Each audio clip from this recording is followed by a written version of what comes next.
ఇప్పుడు నేను different cases తీసుకుంటా. ఆ డిఫరెంట్ కేసెస్లో నా స్పీడ్, డిస్టెన్సు, టైం ఇవి ఎలా వ్యారీ అవుతున్నాయి అనేది చూద్దాం. ఇప్పుడు మనం ఫస్ట్ కేస్ 1 చూద్దాం. కేస్ 1లో ఏంటంటే ఒక ట్రైన్ ఉంది. ఒక ట్రైన్ అనేది లెంత్ ఎంత ఉందంటే ఎల్టీ అనే లెంత్ ఉంది. అండ్ ఇది మూవ్ అయ్యే స్పీడ్ ఎంత అంటే ఎస్టీ. అయితే ఇక్కడ ఒక పర్సన్ నించొని ఉన్నాడు. ఈ పర్సన్ని ఈ ట్రైన్ అనేది టీటీ అనే టైంలో క్రాస్ చేసేసింది. సో ఈ సిచ్యువేషన్లో నాకు రిలేషన్ ఎలా ఉంటుంది స్పీడ్కి, డిస్టెన్స్కి, టైంకి మధ్యలో? Speed is equals to distance by time కదా. So ST is equals to LT. Distance ఎంత? ఎల్టీ. ఇంత డిస్టెన్సు ఈ పర్సన్ని దాటి వెళ్ళిపోవాలి కదా ఈ ట్రైన్ ఇక్కడికి. ఇంత డిస్టెన్స్ మొత్తం అంతా ఈ పర్సన్ దాటి వెళ్ళిపోవాలి కదా. సో ఎల్టీ అనేది డిస్టెన్స్ అయితే. అండ్ టైం ఎంత? టీటీ. సో ఈ కేసులో నాకు స్పీడ్ ఏమైందంటే ఎల్టీ బై టీటీ. మనం డిస్టెన్స్ పరంగా చూద్దాం. అప్పుడు LT is equals to ST into TT అయిపోయింది. Speed into time. So speed of train into time taken by the train to cross the person. ఏం వస్తుంది అప్పుడు నాకు? లెంత్ ఆఫ్ ద ట్రైన్ వస్తుంది. స్పీడ్ ఆఫ్ ట్రైన్ ఏమవుతుంది? Length of train by total time taken to cross the person. ఇలా ఉంది. ఇప్పుడు మనం ఇంకో కేసు చూద్దాం. ఈ కేసు ఏంటంటే సెకండ్ కేసు ఏంటంటే ఇప్పుడు ఒక ట్రైన్ ఉంది. ఆ ట్రైన్ లెంత్ ఏంటంటే ఎల్టీ. ఆ ట్రైను ఎస్టీ అనే స్పీడ్ తోటి మూవ్ అవుతుంది. ఓకే. అయితే ఇక్కడ ఇంకో బ్రిడ్జ్ ఉంది. ఈ బ్రిడ్జ్ని ఈ ట్రైన్ క్రాస్ చేయడానికి టీటీ అనే టైం పట్టింది ఈ బ్రిడ్జ్ని క్రాస్ చేయడానికి. ఈ బ్రిడ్జ్ లెంత్ ఎంత అంటే ఎల్బి. సో ఇప్పుడు వీటికి అంటే స్పీడ్కి, డిస్టెన్స్కి, టైంకి మధ్య రిలేషన్ ఎలా ఉంటుందో అనేది చూద్దాం. లెంత్ ఎంత? ఎల్టీ ప్లస్ ఎల్బి అనే టోటల్ లెంత్ని క్రాస్ చేయాలి. స్పీడ్ ఎంత? ఎస్టీ. టైం ఎంత? టీటీ. సో ఇది ఫార్ములా వచ్చేది. స్పీడ్ బేస్డ్ ఆన్ స్పీడ్ని క్యాలిక్యులేట్ చేయాలంటే లెంత్ మనకి ఎల్టీ, ఎల్బి ఇచ్చేసి టీటీ ఇచ్చేసి స్పీడ్ ఆఫ్ ట్రైన్ క్యాలిక్యులేట్ చేయమంటే length of bridge, length of train, time taken to cross the bridge by A train అనేది ఇచ్చేసి స్పీడ్ క్యాలిక్యులేట్ చేయమంటే speed is equals to distance ఎంత మొత్తం? LT plus LB. ఈ distance cross అవ్వాలి, ఈ distance దీన్ని మొత్తం దాటేయాలి. ట్రైన్ దాటేసిందే. అండ్ నెక్స్ట్ ట్రైన్లో ఒక యూనిట్ అనేది ముందుకెళ్తే సరిపోతుందా, లేకపోతే మొత్తం ట్రైన్ వెళ్ళాలి? మొత్తం ట్రైన్ వెళ్ళాలి కాబట్టి ఎల్టీ కూడా యాడ్ అవుతుంది. ఈ మొత్తం దాటడానికి ఎల్బి అండ్ ఈ మొత్తం ట్రైన్ వెళ్ళిపోవడానికి ఎల్టీ బై టైం ఎంత? టీటీ. సో ఇలా ఫైండ్ అవుట్ చేయొచ్చు ఈ కేసులో. అండ్ టైం అడిగితే LT plus LB by ST. ఈ 3 ఫార్ములాస్ గుర్తుపెట్టుకోని అవసరం లేదు, ఒకటి గుర్తుపెట్టుకుంటే చాలు. ఇక్కడ 2 డిస్టెన్సెస్ ఉన్నాయి కాబట్టి LT plus LB is equals to ST plus TT అనే ఫార్ములా గుర్తుపెట్టుకోండి. మనం ఇప్పుడు ఇంకో కేసు చూద్దాం. కేస్ 3. ఇప్పుడు ఒక ట్రైన్ ఉంది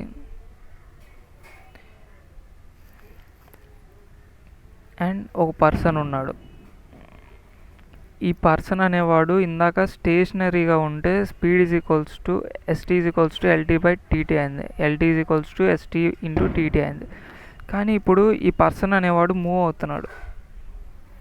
ఇటువైపు ఈ ట్రైన్ ఇటువైపు వస్తుంటే ఈ పర్సన్ ఆపోజిట్ సైడ్ అంటే ట్రైన్కి ఎదురుగా మూవ్ అవుతున్నాడు విత్ స్పీడ్ ఎంతంటే ఎస్పీ. స్పీడ్ ఆఫ్ పర్సన్ ఏంటంటే ఎస్పి, స్పీడ్ ఆఫ్ ట్రైన్ ఏంటి ఎస్టి. అయితే లెంత్ ఎంత, లెంత్ ఆఫ్ ద ట్రైన్ అడుగుతున్నాడు. ఇలా మూవ్ అవుతే ఈ ట్రైన్ టీ స్పీడ్ తోటి, ఎస్టీ స్పీడ్ తోటి, అండ్ ఈ పర్సన్ ఎస్పీ స్పీడ్ తోటి మూవ్ అయితే ఈ క్రాసింగ్ అయిపోవడానికి టీటీ టైం పట్టింది. అయితే ఈ ట్రైన్ లెంత్ ఎంత, లెంత్ ఆఫ్ ట్రైన్ ఎల్టీ ఎంత అనేది ఎలా ఫైండ్ అవుట్ చేయాలి. ఎల్టీ ఈజ్ ఈక్వల్ టు, నాకు L is equals to speed into time కదా. నాకు స్పీడ్ ఏమవుతుంది, ఇద్దరు క్రాస్ చేసుకుంటున్నారు కాబట్టి ST plus SP into time ఎంత ప్రోడక్ట్లో టీటీ, ఇంతే. L is equals to ST plus SP into TT. ఇప్పుడు మనం ఇంకో కేసు చూద్దాం. ఆ కేసులో ఏంటంటే, ఇందాక కేసులో ఏంటి, పర్సన్ ట్రైన్ వైపు మూవ్ అవుతున్నాడు. ఇప్పుడు ఆపోజిట్ వైపు మూవ్ అయితే స్పీడ్ అనేది ఇంకా ఎక్కువ రిక్వైర్ అవుతుంది. ఎల్టీ అనేది డిస్టెన్స్, ఎస్టీ అనేది ఎస్ సఫిక్స్ టీ అనేది స్పీడ్ ఆఫ్ ట్రైన్. అండ్ ఇక్కడ ఒక పర్సన్ ఉన్నాడు. ఈ పర్సను ఎస్పీ స్పీడ్ తోటి మూవ్ అయితే టీటీ అనే టైంలో క్రాసింగ్ అయిపోయింది. So what is the distance, length of the train, speed of train minus, sorry ఇటువైపు మూవ్ అవుతున్నాడు అని చెప్పి కదా, ఆపోజిట్ సైడ్ మూవ్ అవుతున్నాడు. So ST minus SP into TT అయితే ఈ పర్సన్ కంటే ఈ ట్రైన్ చాలా స్పీడ్గా మూవ్ అయ్యి అండ్ ఈ పర్సన్ని క్రాస్ చేయాలి. సో ఇంత లెంత్ ఉంటుంది ఈ టైంలో క్రాస్ అవ్వాలంటే. నెక్స్ట్ కేసు చూద్దాం, కేస్ 5. కేస్ 5 ఏంటంటే, ఇప్పుడు నా దగ్గర 2 ట్రైన్స్ ఉన్నాయి.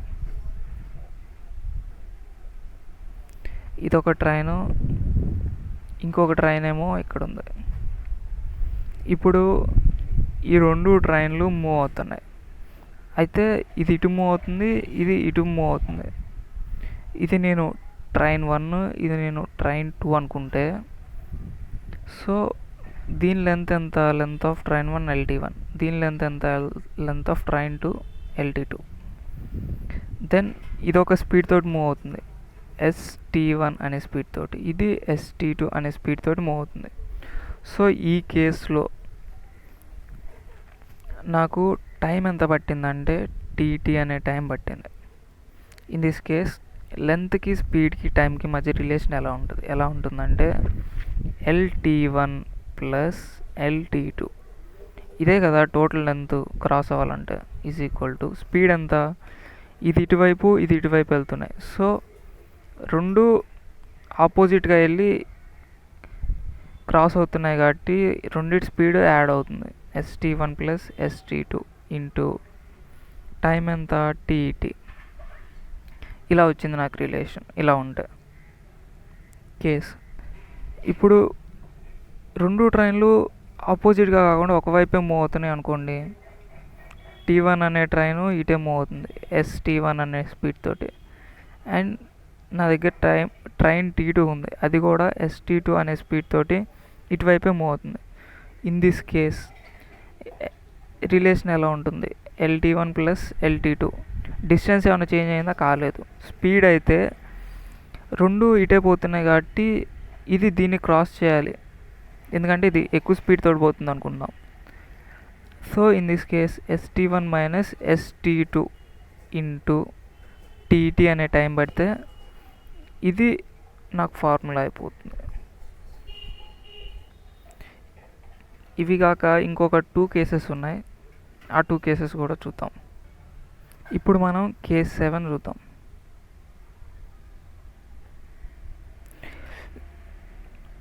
ఇప్పుడు ఒక ట్రైన్ ఉంది, ఈ ట్రైన్ అనేది ఇటువైపు మూవ్ అవుతుంది, ఆ ట్రైన్ అనేది ఇటువైపు మూవ్ అవుతుంది. అండ్ ఇక్కడ ఇంకొక స్టేషనరీ ట్రైన్ ఉంది, ఆ స్టేషనరీ ట్రైన్లో ఒక పర్సన్ ఉన్నాడు. ఈ పర్సన్ అనేవాడు ఇటువైపు మూవ్ అవుతున్నాడు, స్పీడ్ ఎంత అంటే ఈ పర్సన్ స్టేషనరీగా ఉన్నాడు అండ్ ఈ ట్రైన్ అనేది ఇటువైపు మూవ్ అవుతుంది. ఇది ట్రైన్ 2, ఇది ట్రైన్ 1 అనుకుంటే ఈ పర్సన్ని ఈ ట్రైన్ క్రాస్ చేయడానికి ఈ పర్సన్ స్టాండింగ్లో స్టేషనరీగా ఉన్నాడు. అయితే ఈ ట్రైన్ అయితే మూవ్ అవుతుంది ఇటువైపు, ఈ ట్రైన్ అయితే ఇటువైపు మూవ్ అవుతుంది. ఇది ST1 అనే స్పీడ్ తోటి మూవ్ అవుతుంది, ఇది ST2 అనే స్పీడ్ తోటి మూవ్ అయితే టైం ఎంత పట్టిందంటే TT. అయితే స్పీడ్, డిస్టెన్స్, టైమ్స్ మధ్య రిలేషన్ ఎలా ఉంటుంది, దీని లెంత్ ఎంత అంటే LT1. So LT1 is equals to speed. నేను ఇదంతా క్రాస్ చేయట్లా, ఓన్లీ ఈ పర్సన్ క్రాస్ చేస్తున్నా కాబట్టి LT1 ఒకటే రాసుకుంటున్నా డిస్టెన్స్. ఈ LT2 అనేది రాసుకోవట్లేదు, ఎందుకు, ఈ పర్సన్ ఒకటే క్రాస్ చేస్తుంది కాబట్టి. Distance is equals to speed ఎంత, ఈ రెండు యాడ్ అవుతాయి ఎందుకంటే రెండు ఆపోజిట్లో మూవ్ అవుతున్నాయి కాబట్టి ఈజీగా క్రాస్ అయిపోతాయి. ST1 plus ST2 into time ఎంత TT. ఇప్పుడు ఆపోజిట్ కేసు చూద్దాం. ఇప్పుడు ట్రైన్స్ రెండు ఆపోజిట్గా మూవ్ అవుతున్నాయి. T1 ట్రైన్ ఇది, ఇంకోటి ఏంటంటే T2 అనే ట్రైన్. ఒక పర్సన్ ఇక్కడ స్టేషనరీగా నించొని ఉన్నాడు, ఈ ట్రైన్ అనేది ఇటువైపు మూవ్ అవుతుంది, ఈ ట్రైన్ కూడా ఇటువైపు మూవ్ అవుతుంది. ఈ కేసులో ఏంటంటే ఈ ట్రైన్ లెంత్ LT1.